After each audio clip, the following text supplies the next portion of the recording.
Hello students, हमने chapter पढ़ा है खाद्य संसाधन, और इस चैप्टर में वैसे खाद्य संसाधनों की बात कर रहे हैं जो हमें पशुओं से प्राप्त होते हैं। आज की क्लास में हम लोग बात करेंगे कि मछली उत्पादन के लिए भारत में कौन कौन से हमारे पास स्रोत हैं, उन स्रोतों के बारे में बात करेंगे। हमारे देश में प्रतिवर्ष कितना मछली उत्पादन होता है, दूसरे देशों की अपेक्षा हम लोग उसका तुलना भी करके देखेंगे। तो चलिए मैं यहाँ पे हेडिंग देता हूं, भारत में मछली या मत्स्य भी लिख सकते हैं, मत्स्य उत्पादन। मत्स्य उत्पादन, अगर हम लोग मछली पालन की बात करें हमारे देश में, स्रोत की अगर हम लोग बात करें तो आप देखें नीचे के जितने भी देश हैं भारत से रिलेटेड, जितने भी नीचे के देश हैं, इधर केरल हो गया है ना जी, आंध्रा वगैरह हो गया यहाँ पर, फिर ये गुजरात वगैरह हो गया, इधर गुजरात हो गया है ना जी, इन सभी राज्यों के आसपास जो समुद्र है ना, समुद्री तट है, वहां पे हम लोग आसानी से मछली पालन कर सकते हैं। वहां पे घेर कर बड़े बड़े चेंबर बनाकर वहां पे आसानी से हम लोग मछली पालन कर सकते हैं। या मछुआरे भी समुद्र में जाकर है ना, समुद्र से भी मछली को मार के ला सकते हैं, है ना। हमारे देश में बहुत सारी नदियां हैं, उन नदियों में मछली पालन हो सकता है। झील है, तालाब है ना जी, पोखर है, बहुत सारे स्रोत आपको मिल जाएंगे, है ना। नहर है, नहर नाले, नहरों से निकलने वाले जो छोटे छोटे नाले होते हैं उसमें, है ना। बहुत ज्यादा नम भूमि भी है, नम भूमि में आसानी से आप पानी लगाकर वहां पे भी आप मछली पालन कर सकते हैं। यानी कि अगर हमें पूरे विश्व में बात करें तो हमारा 7वां स्थान है मछली पालन के लिए। जो स्रोत है हमारे पास उसमें 7वां स्थान है, लेकिन अगर मछली के उत्पादन की बात करें तो उसमें हमारा 10वां स्थान है, पूरे विश्व का 10वां स्थान है। इसका मतलब अभी भी हमारे में कोई ना कोई कमी रह रही है, जिसके कारण से हम लोग, जब स्थान में 7वां है ना, क्षेत्र में 7वां है, तो जाहिर सी बात है हमें उत्पादन में भी 7वां स्थान प्राप्त होना चाहिए। तो इसके लिए मुझे क्या करना होगा, आप लोग को जागरूक करना होगा कि मछली उत्पादन के लिए हम लोग कौन कौन से स्रोत है, इनका हम लोग कैसे कैसे उपयोग कर सकते हैं। देखिए नदियों में भी हम लोग ऐसे छोटे छोटे चैम्बर बना के वहां मछली पालन कर सकते हैं, ठीक है ना जी।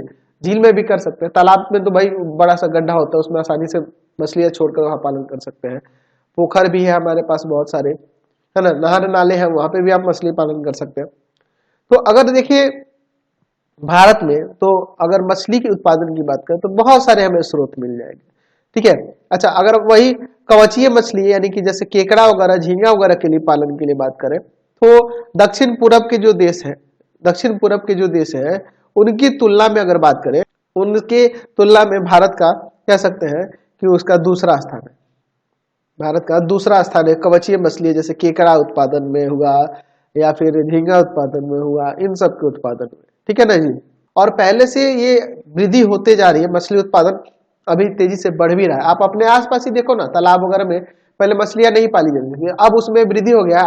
आजकल हर एक जगह सरकार भी इस पर तत्पर है, मछली पालन के लिए लोन वगैरह भी संशोधन कर रही है, तो लोग उसमें भी ध्यान दे रहे हैं ताकि मछली के उत्पादन बढ़ सके। तो हम लोग यहाँ पे लिख सकते हैं, यहाँ पे लिख सकते हैं, यहाँ पे हम लोग लिख सकते हैं कि भारत में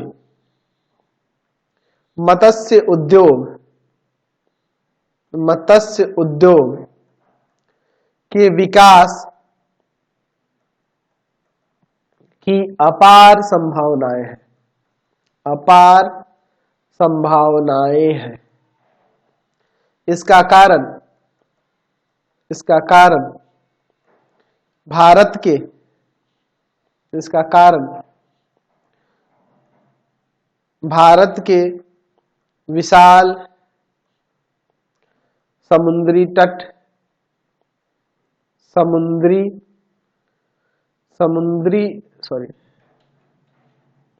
समुद्री तट तथा पर्याप्त अंतःस्थली जल के स्रोत, जैसे नदी है, झील है, तालाब है, पोखर है आदि का उपलब्ध होना है, का उपलब्ध होना है। यहां पे लिख सकते हैं कि कुल मछली उत्पादन, कुछ मछली उत्पादन के क्षेत्र में भारत का पूरे विश्व में सातवां स्थान है ना। यहां पे लिख सकते हैं जबकि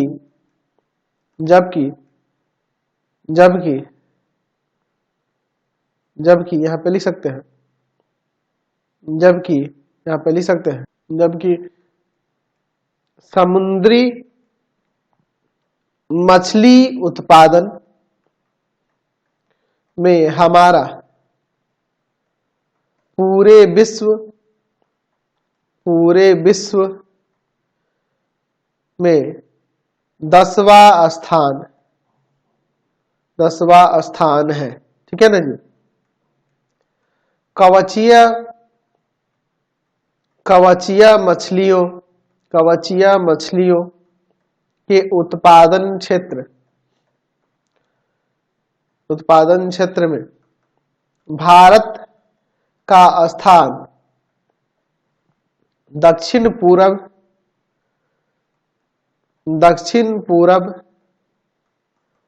के देशों में दूसरा है। ठीक है ना जी। अच्छा, अगर अपने देश में बात करें तो हम लोग जितना मछली उत्पादन करते हैं उसको बेचते हैं, निर्यात करते हैं, तो करीब 4000 करोड़ रुपए का वार्षिक आमदनी होता है पूरे देश में। तो समझो इससे कितना ज्यादा महत्व होगा हमारी अर्थव्यवस्था पे इसका। तो हम लोग यहाँ लिख सकते हैं, तो बहुत बड़ा हमारे अर्थव्यवस्था में भी इसका योगदान है।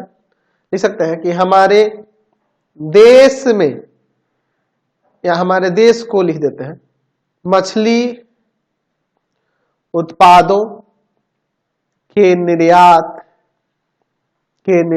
से करीब 4000 करोड़ रुपए की वार्षिक आमदनी होती है। तो देखिए 4000 करोड़ रुपया कम थोड़ा होता है जी, बहुत बड़ा रकम है। तो ये इससे हमारे अर्थव्यवस्था में भी इसका महत्वपूर्ण योगदान होगा। तो ये मछली उत्पादन जरूरी है और इससे क्या होगा कि बहुत लोग को रोजगार भी प्राप्ति होगी। ठीक है ना जी। चलिए, तो अगर हम लोग इसे भारत में समुद्री और मृदु जलीय जो मछलियां हैं वो प्रतिवर्ष कितना उत्पादन होता है उसके हिसाब से तुलना करके देखते हैं।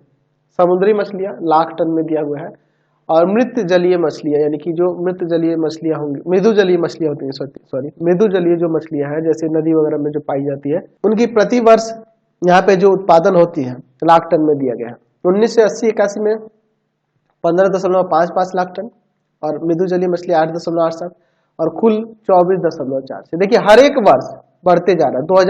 2000 से 2001 में देखिए इतना हो गया है ना जी। तो कहीं ना कहीं मछली के उत्पादन में धीरे धीरे बढ़ोतरी होते ही जा रही है।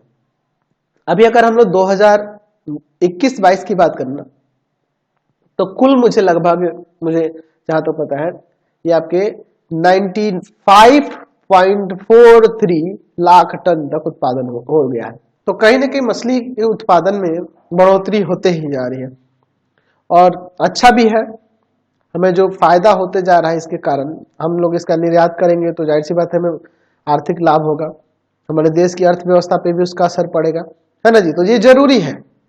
आज की क्लास में इतना ही रहने देते हैं, नेक्स्ट वीडियो में आगे देखेंगे। आपको हमारे 3 चैनल को सब्सक्राइब करना होगा। पहला है पाथफाइंडर